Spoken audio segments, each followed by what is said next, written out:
전 15장 19절에서 20절에 있는 말씀을 바탕으로 해서 예루살렘 총회 이와 같은 제목으로 하나님의 말씀을 전하도록 하겠습니다.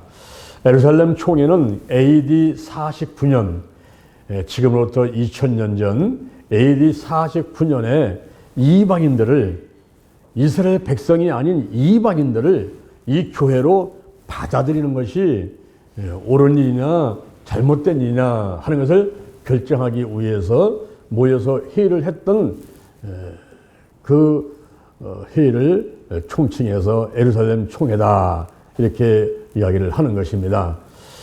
초대교회 개교에 있었던 그 문제를 해결하고 모두가 다 수긍할 수 있는 그런 결론을 내기 위해서 모여서 회의를 하게 되었던 것입니다. 그 회의의 주요 안건은 구원에 있어서 종교의식의 중요성에 대한 내용을 다루고 있는 것입니다. 이스라엘 백성들은 선민의식을 가지고 있어요. 우리를 하나님께서 선택한 민족이다. 이런 선민의식을 가지고 자부심을 갖고 살아가고 있었습니다. 그래서 그들은 하나님이 선택을 했는데 이 할례를 받아가지고 남자 성기의 그 끝을 잘라내는 할례를 받아야만이 구원을 받을 수 있다. 이렇게 믿고 있었던 사람들이었어요. 그런데 제1차 전도 여행에서 바나바하고 바울이 이방인 지역에 가가지고 복음을 전해보니까 거기에 하나님의 은혜로 성령이 임하고 막 각종 기적의 역사가 일어나고 그들이 하나님을 믿게 되는, 예수 그리스도를 영접하게 되는 그런 놀라운 사실들을 보았단 말입니다.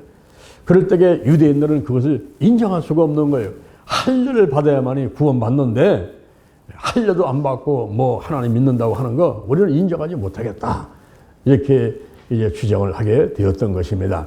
사실 이방인들에 대한 구원은 이 성경에, 구약성경, 신약성경에 이미 기록이 되어 있는 거예요.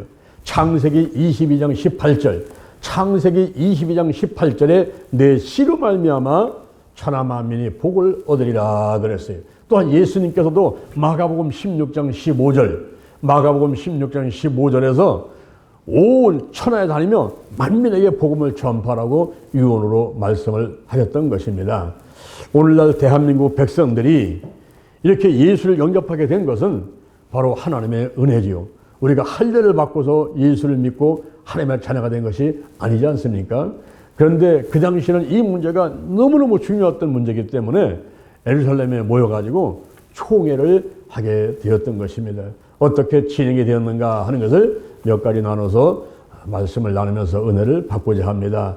첫째, 사건의 발단입니다. 사건의 발단에 대해서 보도록 하겠습니다. 유대인들 신자들이 논쟁을 유발시켰어요. 유대인 신자라는 사람들은 바로 예수를 믿고 이제 개종을 했지만은 그러나 그 유대인들의 전통은 그대로 가지고 있는 사람들을 말을 하는 거예요. 오늘날을 보게 되면은 이제 불교를 믿다가 유교를 믿다가 교회를 나왔습니다. 교회를 나와서 기독교인이 됐지만은 여전히 옛날의 관습, 그 유교와 불교에 대한 그 전통들을 그대로 생각과 생활 가운데 가지고 있는 사람을 말하는 거예요. 우리 조상한테 제사를 지내야 된다. 그래서 배, 사과, 떡 갖다 놓고 조상한테 제사를 지내는 것을 여전히 하게 되고, 그리고 무당하고 점쟁이한테 가서 운세를 알아봐야 된다. 그래서 교회 나오면서도 여전히 무당 찾아가고 점쟁이 찾아가는 이런 사람들을 말하는 거예요. 이 유대인 신자들은 기독교로 개종을 했지만 여전히 유대인들의 그 내려오는 전통의 관습을 그대로 갖고 있는 사람들을 말하는 것입니다. 그런데 바나바하고 바울이 이방 지역에 가가지고 복음을 전하면서 보니까 할례를 받고서 구원받아 하나님의 자녀가 되는 것이 아니라 하나님의 은혜로 성령의 역사로 그들이 구원받고 하나님의 자녀가 되는 것들을 체험하게 되었거든요. 그 이야기를 하니까 유대인들은 그것을 인정할 수 없다는 거예요. 할례를 받아야만이 구원받은 것이고 모세의 율법을 지켜야만이 하나님의 자녀가 되는 것이지, 그냥 뭐 하나님의 은혜라고 주장하면서 하나님의 자녀 됐다고 얘기하는 것을 인정할 수가 없다 그랬습니다. 어떤 사람들이 유대로부터 내려왔어요. 이 어떤 사람들은 바로 기독교로 개종한 유대인들을 말하는 거죠. 그들은 할례를 받아야만이 구원될 수 있다를 주장하는 그런 사람들이 내려왔어요. 내려와서 안디옥 교회로 왔는데 그 안디옥 교회는 사도행전 11장 26절에 보니까 바나바하고 바울이 잘 가르쳐서 그들을 드디어 그리스도인, 오늘날로 말하면 크리스찬, 기름 부음 받은 자, 하나님의 자녀, 성도로 만들어 놨거든요. 그런데 어떤 사람들이 내려왔어요. 즉 유대인들의 관습을 그대로 가지고 있고 할례를 받아야 구원받는다는 이런 주장을 하는 개종된 기독교인들이 내려왔습니다. 내려와서 안디옥 교회에 와가지고 바나바하고 바울이 잘 가르쳐는 성도를 와서 가르치면서 할례를 받아야 돼, 할례를 받아야 돼, 할례를 받아야 구원받는 거야, 이러면서 잘못된 가르침을 하고 있는 것이었습니다. 이 할례를 받아야만이 구원을 받을 수 있다고 이야기하는 것이 왜 이들하고 부딪혔을까요? 이 할례가 무엇입니까? 할례의 기원은 하나님께서 아브라함하고 언약을 맺을 때에 명령을 하신 거예요. 창세기 17장 10절, 창세기 17장 10절에 보니까 너희 모든 남자들은 할례를 받아라. 이것이 나와 너희와 너의 자손과의 언약이다. 너희들은 양피를 베어라. 이것이 나와 너의 후손의 언약의 표징이니라. 집에서 난 자나 돈으로 산 자나 물어나고 모든 남자들은 낳은 지 8일 만에 할례를 받아라. 이렇게 말씀을 했던 것입니다. 이 할례는 바로 믿음의 공동체에 들어올 수 있는 언약의 표징이었던 거예요. 믿음의 공동체의 일원이 되었다는 언약의 표징이었던 것입니다. 그런데 시간이 가면서 그 중심 사상이 점점 상실돼 가고 그리고 형식에 치우치게 되었습니다. 성경에서 나오는 말씀들은 피가 중요하다는 거예요. 피가 중요하다. 왜 할례를 받게 만드냐면은 이 피가 중요하기 때문에 남자 성기의 끝을 잘라내서 피를 내라고 하는 그런 의미가 있었던 것입니다. 근데 이것이 중심 사상이 상실되고 점점 시간이 가면서 형식에 치우치게 됐던 겁니다. 우리 성경에 보니까 창세기 3장 21절, 창세기 3장 21절에 아담과 하와가 죄를 범했을 때에 하나님께서는 짐승을 잡아서 피를 내고 그 가죽옷을 지어서 입혔습니다. 피가 중요하다 하는 것을 알려주게 되었던 거죠. 성경의 레위기 4장 3절, 레위기 4장 3절 이하를 보니까 기름 부음 받은 제사장, 오늘 말하면 저와 여러분이죠. 바로 기름 부음 받은 이제 선택받은 제사장, 하나님의 자녀가 된 사람들, 이런 사람이 죄를 범하게 되면 어떻게 그 죄를 사함받을 수가 있었을까요? 어떻게 죄를 씻어낼 수가 있습니까? 세탁기에 집어넣는다고 해서 돌리면 그 씹히고 그 죄가 없어지는 걸까요? 감옥에 갔다 오면 죄가 없어질까요? 벌금을 내면 죄가 없어질까요? 그게 아니라는 거예요. 피를 통해서 그 죄가 사함받을 수 있다. 이렇게 말씀해주고 있는 것입니다. 그래서 기름 부음 받은 제사장이 죄를 범하게 되면은 숫송아지를 데리고 와서 그 숫송아지 머리다가 안수를 하고 그 숫송아지를 잡아서 피를 내가지고 제사장이 손가락 끝에다가 피를 묻혀가지고 성소장 앞에 가서 7번을 뿌려라. 따라합니다. 뿌려라. 뿌려라. 그 피를 7번을 뿌리라는 거예요. 그리고 향단불에 와서 바르라. 따라합니다. 바르라. 바르라. 향단불에다가 피를 바르라는 겁니다. 그리고 보리단 밑에다가 따라합니다. 쏟아 부으라. 쏟아 부으라. 피를 쏟아 부으라는 겁니다. 그 송아지 피를 바로 뿌리고 바르고 쏟아 부으라. 그러면 너희 죄가 사함받게 된다. 이렇게 말씀하고 있는 거예요. 이 피가 왜 중요합니까? 레위기 17장 11절 육체의 생이 피에 있기 때문에 그렇습니다. 히브리서 9장 22절에 피 흘림이 없은즉 사함도 없느니라. 로마서 5장 9절 아담과 하와가 지은 죄가 우리 인간한테 전가가 돼서 모두 다 지옥 갈 수밖에 없는 운명을 타고 태어나지만 그러나 예수의 피, 예수의 피, 예수의 보혈, 십자가 보혈 그 피로 말미암아 우리가 의롭게 되었느니라. 우리가 알게 모르게 지은 죄들을 어떻게 씻음받을 수 있습니까? 요한일서 1장 7절 그 아들 예수의 피가 우리를 모든 죄에서 깨끗하게 한다 그랬어요. 바로 예수의 피가 생각으로 마음으로 이 손과 발로 지은 모든 죄를 깨끗하게 씻어내는 것입니다. 요한계시록 12장 11절 그 어린 양의 피와 자기의 증거하는 말로 마귀를 이겼으니 마귀와 사단과 귀신들을 어떻게 쫓아냅니까? 바로 예수의 피로 쫓아낼 수 있다 하는 것입니다. 히브리서 9장 12절에 이제는 염소와 송아지 피로 하지 아니하고 자기 피로 영원한 속죄를 이루사 단번에 성소에 들어가게 하셨느니라. 구약시대 때는 짐승을 잡아가지고 그 피를 뿌리고 바르고 쏟아 부었지만은 오늘날은 예수의 피, 예수의 보혈, 십자가 보혈, 그 피를 내 머리부터 발끝까지 뿌리고 바르고 씻어내고 쏟아붓고 하는 이러한 의식을 통해서, 그러한 믿음의 행위들을 통해서 우리는 모든 죄가 깨끗하게 씻김을 받게 되는 것입니다. 할렐루야. 이와 같이 피가 중요한데, 오늘날은 남자의 성기의 끝을 잘라가지고 피를 낸다고 그래가지고 구원받는 게 아니라 오늘날 성경을 통해서 우리에게 구원의 길을 제시한 것이 있습니다. 그것은 로마서 10장 9절 이하에 네가 만일 예수를 주로 신하고 또 하나님께서 그를 죽은 자 가운데 살리신 것을 내 마음에 믿으면, 따라합니다. 믿으면 구원을 얻으리니 사람의 마음으로 믿고 입으로 신해서 구원에 이르느니라 그랬어요.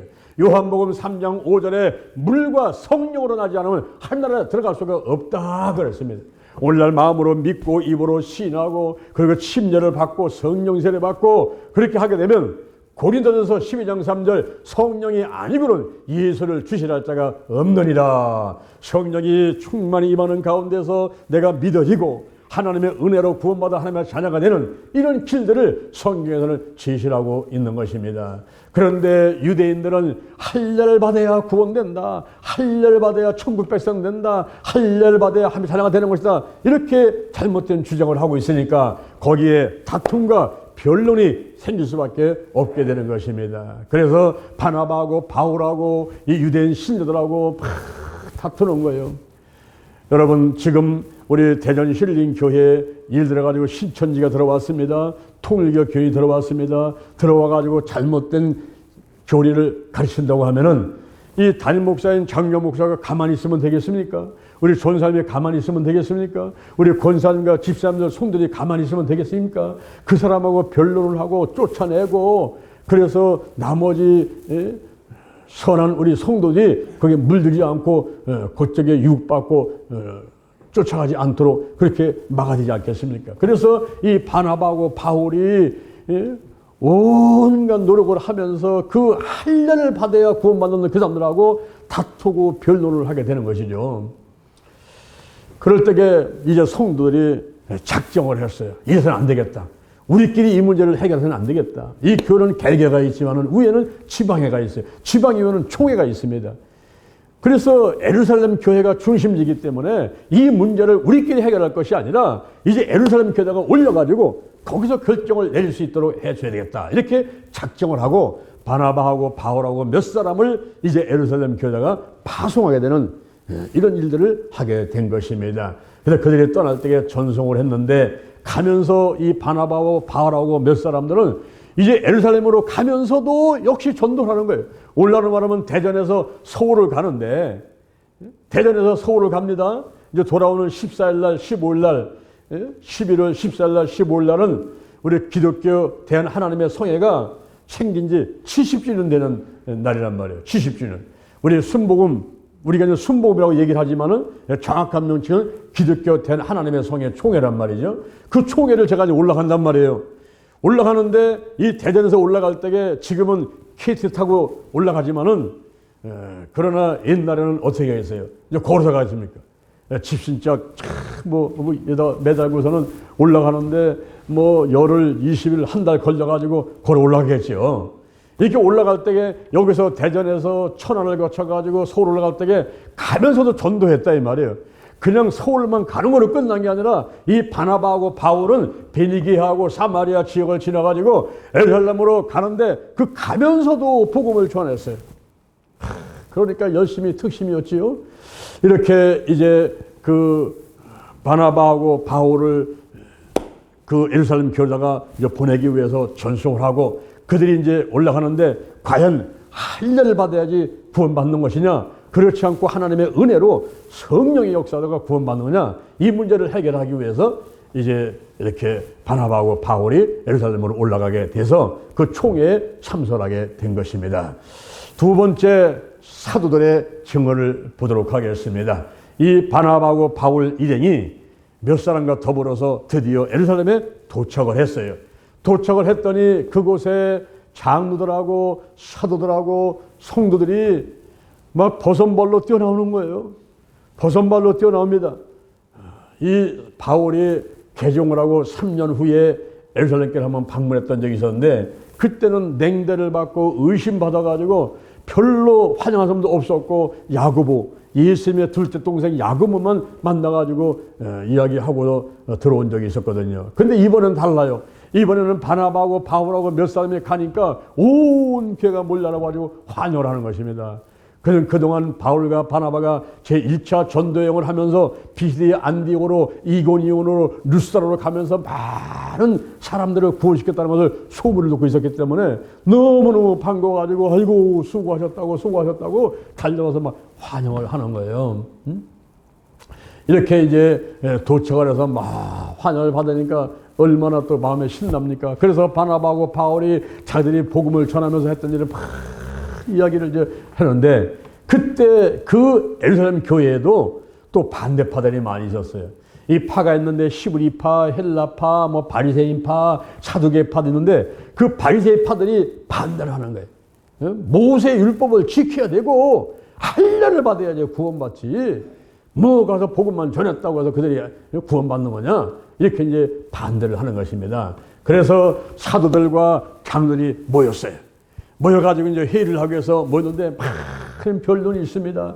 이 사람은 이렇게 얘기하고 저 사람은 이렇게 얘기하고 오늘날 우리 회의를 하다 보게 되면은 이 사람 얘기하고 저 사람 얘기하고 어떤 때는 막 멱살 잡고 싸우기도 하고 막 집어 던지기도 하고 막 그러지 않습니까? 회의하다가 막 이렇게 이제 큰 변론을 하면서 시간을 끌어가니까 결론이 안 나지 않습니까? 과연 할례를 받아야 구원받는 거냐? 아니면 그냥 예수님의 은혜냐? 하나님의 은혜냐? 성령의 역사면 되는 거냐? 이래 가지고 막 다투고 싸우는 거예요. 여러분 오늘날도 이 신학의 문제를 가지고 종교 가지고 얘기 한번 해보세요. 집에서 아내와 남편과 부모와 자녀가 앉아 얘기를 하고요. 친구끼리 모여 얘기할 때요. 끝이 없습니다. 밤새워도 얘기하도 끝을 낼 수 없는 그런 논쟁이 벌어져요. 이럴 때에 베드로가 자리에서 벌떡 일어났습니다. 이 베드로가 누굽니까?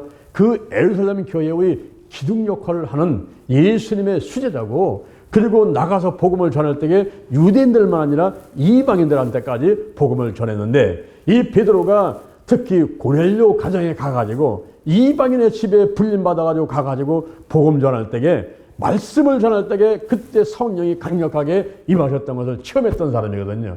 그래서 이 베드로가 딱 일어나서 하는 얘기가, 내가 이면에서 전할 때에 그건 나의 능력된 것이 아니라 하나님의 은혜로다가 그들이 예수를 믿게 되었다 하는 것을 전하는 것입니다. 그래서 바로 주 예수의 은혜로 구원받는 건데, 이것에서 반론을 갖는다는 것은 하나님을 시험하는 거다. 즉 이방인들이 유대인과 같이 할례를 받아야만이 구원받는다고 주장한다면 그것은 하나님을 시험하는 것이고, 조상들도 매지 못한 것을 저들에게 매라고 간유하는 것이 되기 때문에 그렇게 해서는 안 된다. 우리가 주 예수 그리스도의 은혜로 구원받는다는 사실을 확실히 알아야 되겠다라고 이렇게 베드로 일어나서 주장을 했습니다. 그러니까 그곳에 모였던 사람들이 가만히 있는 거예요. 바리새파부터 시작해가지고 모든 반대 주장했던 사람이 가만히 있을 수밖에 없어요. 그래서 뭐냐면 베드로가 그 예루살렘 교회의 기둥 역할을 하고 또 예수님의 수제자이기도 하고, 그리고 또 베드로 하는 말이 가만히 들어보니까 그것이 성령의 역사였고 하나님의 은혜였다고 하는 이 말씀을 듣고는 가만히 이렇게 되는 거예요.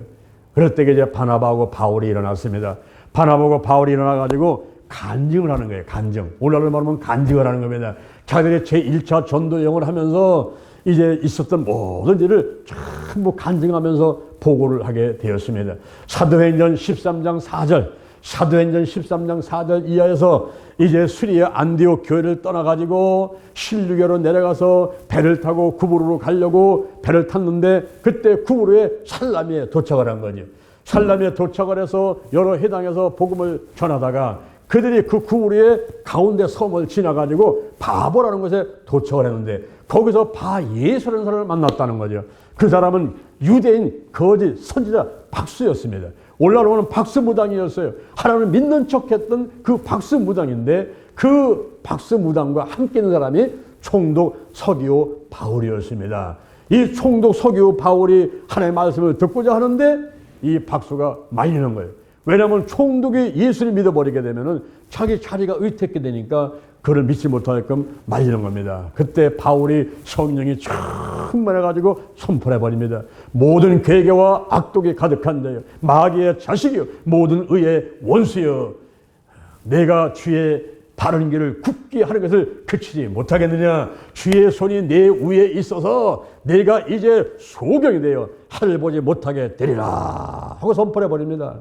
그러다 갑자기 안개와 그리고 어둠이 확 덮치면서 이 사람이 장님이 돼가지고 소경돼가지고 더듬더듬 하고 있고 자기를 인도할 사람을 찾게 되었습니다. 그때 총독 서기오 바울이 그런 모습을 딱 보니까 하나님은 살아계시구나. 내가 하나님을 믿어야겠다. 그래서 하나님의 말씀을 받아들이고 믿게 되는 놀라운 기적이 있었다 하는 것을 바나바와 바울이 간증을 하게 되었습니다. 그렇게 이제 그런 바보에서 놀라운 기적을 체험한 다음에 이들이 이제 피시디의 안디로 가기 위해서 밤빌레로 내려가서 버가에서 배를 타고서 이제 지나가게 되고 그리고 피시디의 안독에 가서 그곳에 가서 말씀을 전하는데 회당에 들어서 말씀을 전합니다. 그때 아주 유명한 말씀 두 가지를 전하는데 그 말씀 하나가 사도행전 13장 22절 사도행전 13장 22절에서 내가 다윗을 만나니 내 마음에 합한 자다. 내 뜻을 다 이루게 하리라. 이런 유명한 말씀을 하게 되고 그 다음에 사도행전 13장 48절 13장 48절에서 영생을 주시로 작정된 자는 다 믿더라 라는 이 유명한 말씀을 바로 피시디아 안디옥에서 하게 되는 것입니다. 지난번에 성지순례를 갔을 적에 제가 바로 피시디아 안디옥에 가가지고 그 바울이 서서 말씀을 선포했던 그 장소에 서가지고 제가 사도행전 13장을 다 통독을 했던 그런 것이 생각이 납니다.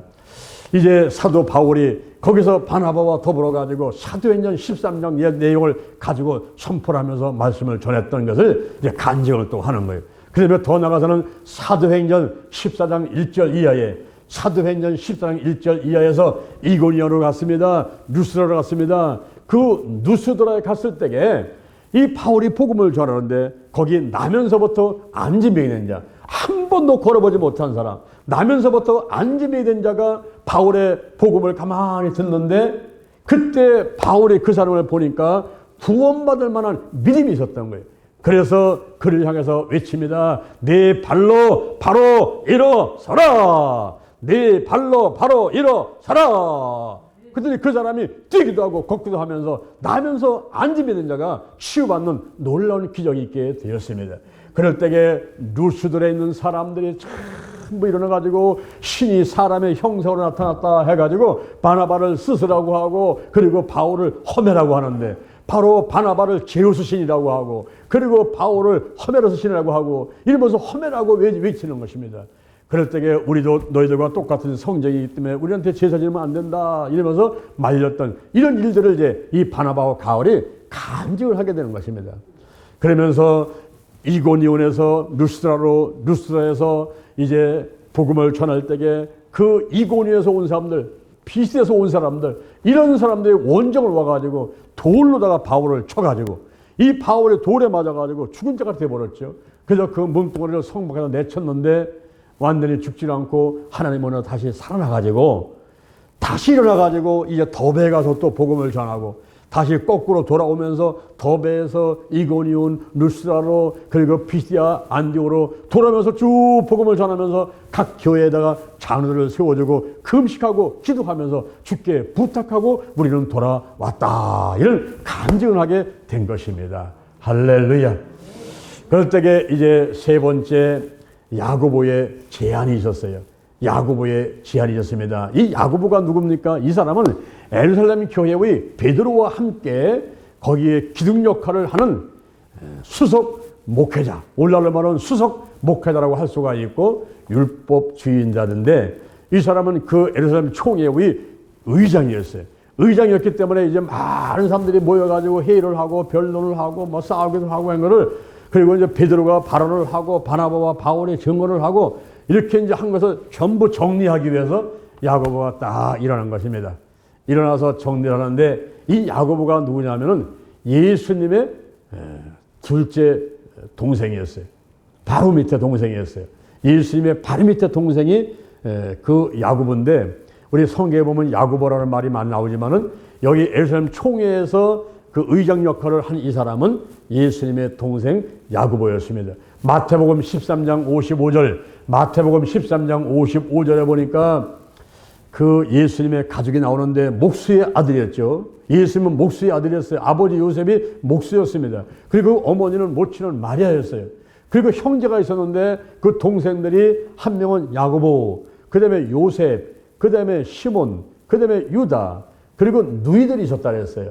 여동생들이 있었다 하는데, 옛날에는 보통 5남매, 막 7남매, 뭐 12남매 막 낳지 않습니까? 그래서 예수님도 요셉과 그 마리아 부모님 밑에서 이제 남자만 5명이에요. 예수님, 그리고 야고보, 그 다음에 요셉, 그 다음에 시몬, 유다, 남자만 5명, 5형제다가 누이들이 있었으니까 아마 5형제다가 또 그 누이들 그런 거 보니까 한 명이 아니고 여동생이 한 명이 아니라 몇 사람이 됐던 것 같아요. 그런 중에서 이제 둘째 아들, 바로 요셉과 마리아의 둘째 아들이 예수님 동생 야고보란 말이에요. 야고보. 이 야고보가 그 예루살렘 총회의 의장 역할을 하면서 그가 이제 그 총회를 지도해가고 있었는데, 그때 이제 야고보가 다 일어난 겁니다. 일어나가지고 형제들이여 내 말을 들으시오. 형제들이여 내 말을 들으시오. 그렇습니다.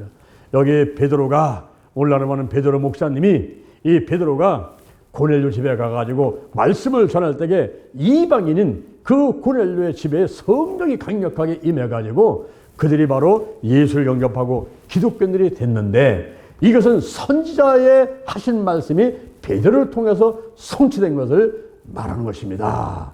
이렇게 이제 야고보가 얘기를 하는 거예요. 바로 베드로를 통해서 선지자의 말한 예언들이 성취됐는데, 그 예언의 말씀이 아모스에 나오는데, 아모스 9장 10절 11절 말씀입니다.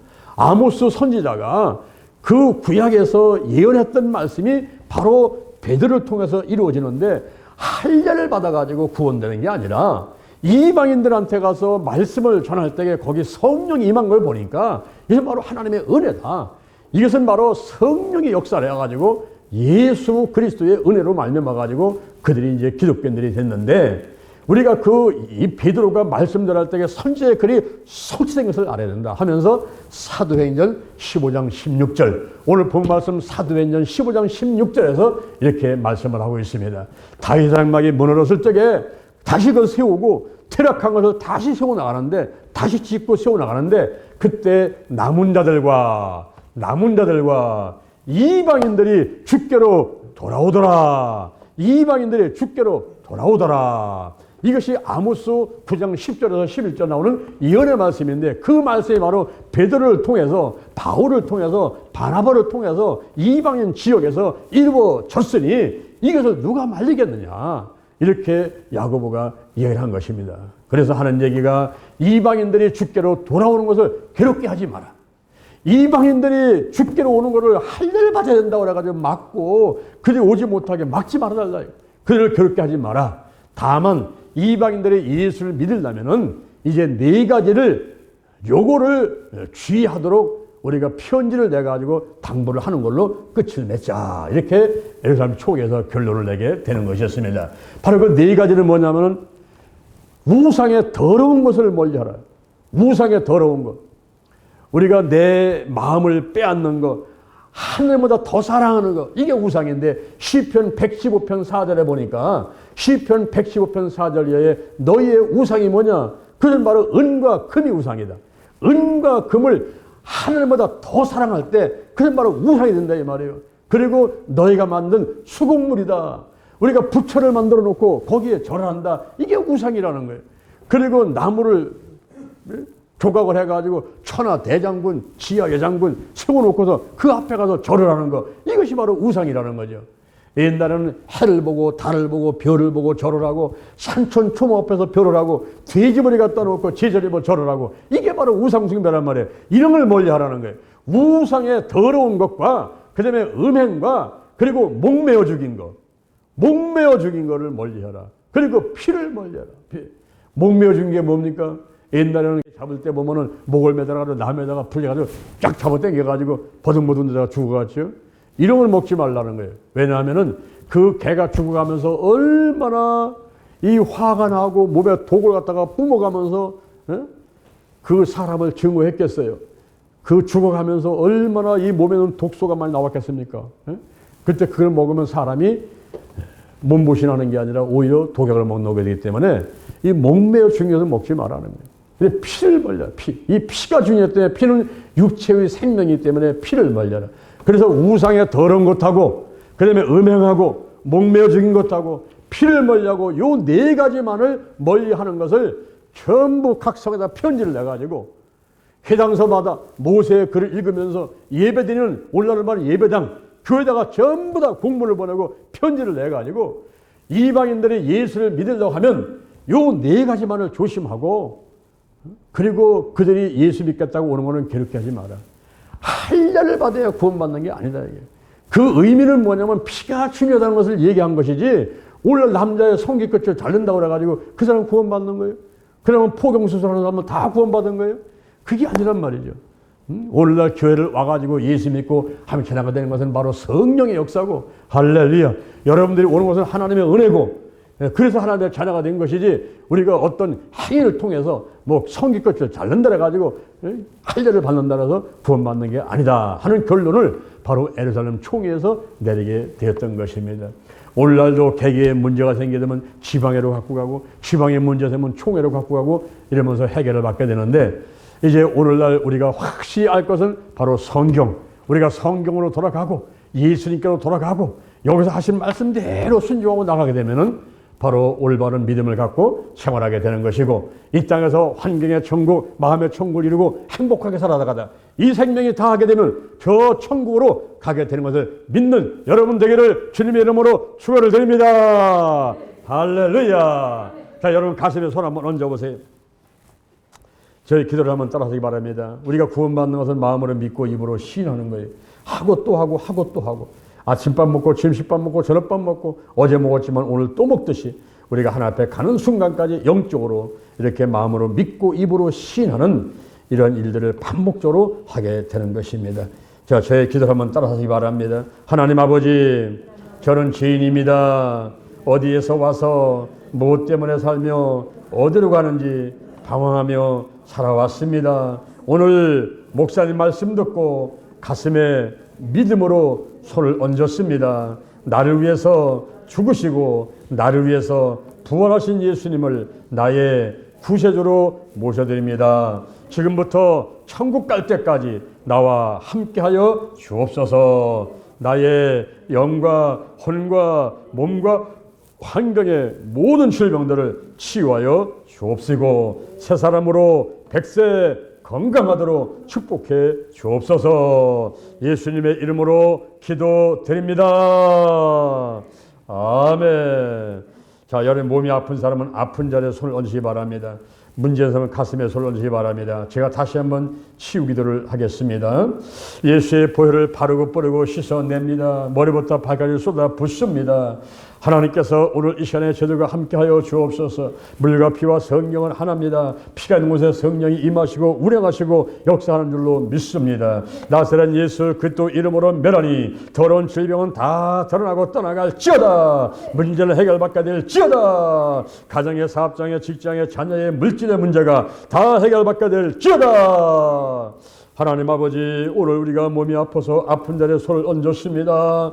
나사렛 예수 그리스도 이름으로 면하니 마음의 병부터 치유하여 주옵소서. 심기증, 불안증, 공포증, 공황장애가 치유될지어다. 조울증이 치유될지어다. 우울증이 치유될지어다. 정신분열증이 치유받게 될지어다. 근심, 걱정, 염려, 불안, 초조, 두려움, 열등 것이 미움식의 질투, 혈기가 다 드러나고 떠나갈지어다. 나쁜 습관들, 술과 담배, 마약, 도박, 부산투기, 아동폭력, 성폭력, 가정폭력, 그리고 게으름과 과습이 TV, 인터넷, 휴대폰, 또 가출, 올바르지 못한 운전 등등 나쁜 습관들은 다 끊어질지어다. 다 끊어질지어다. 마음을 강하고 담대하게, 마음을 강하고 담대하게 하나님 안에서, 성령 안에서 의와 평강과 희락이 넘치는 행복한 마음대로 축복해 주옵소서. 우리의 오장육부 사지백체 하나님께 치유하심을 감사드립니다. 막힌 게 뚫려라, 눌린 게 풀려라. 치매, 중풍, 예교생, 뇌수를 오지 않게 도와주시고, 고혈압과 당뇨병을 치료하시고, 대뇌중 뇌손의 연수 촉수, 그리고 신경 전달 물질 적당량이 나오게 될지어다.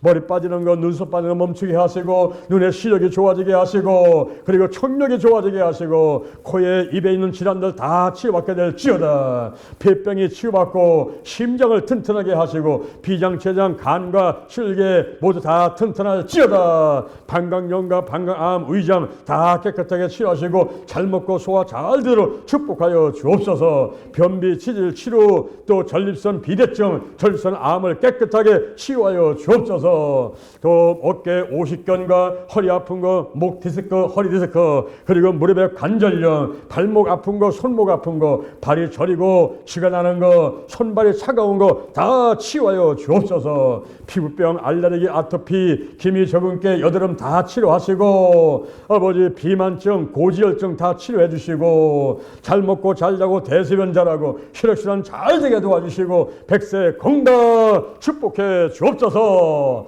가정이 온 가족 예수 믿게 하시고 넉넉하도록 물질적인 축복을 주옵시고, 직장 사업장이 잘 되고 가문에 흐르는 부정적인 연연영은 다 떠나가며 마귀 사단 악한 들 다 떠나고 떠나갈지어다. 죽음의 영, 우상의 영, 거짓의 영, 음란의 영, 미움의 영, 욕심의 영, 교만의 영, 의심의 영, 가난과 저주, 실패, 질병 영들이 다 드러나고 떠나갈지어다. 쓴뿌리가 뽑히고, 그리고 영혼이 환경에 묻은 질병들 다 깨끗하게 치유하심을 감사합니다. 감사합니다. 오늘도 우리는 승리했습니다. 아버지, 이 땅에서 마음의 천국, 환경의 천국 이루고 행복하게 살다가 고 성취형 성도들과 같이 우리도 영원한 천국에 들어가서 하나님과 더불어 영원히 기쁘고 즐겁게 살도록 축복하고 인도해 주옵소서. 하나님 안에서 좋은 일이 예배됐을 줄로 믿습니다. 믿음이 충만하고 은사가 충만하고 성령과 말씀이 충만해서 다 받아 누릴 수 있도록 축복해 주옵소서. 예수님의 이름으로 기도드립니다. 아멘. 할렐루야. 우리 하나님께 영광의 감사 박수 드리겠습니다. 이제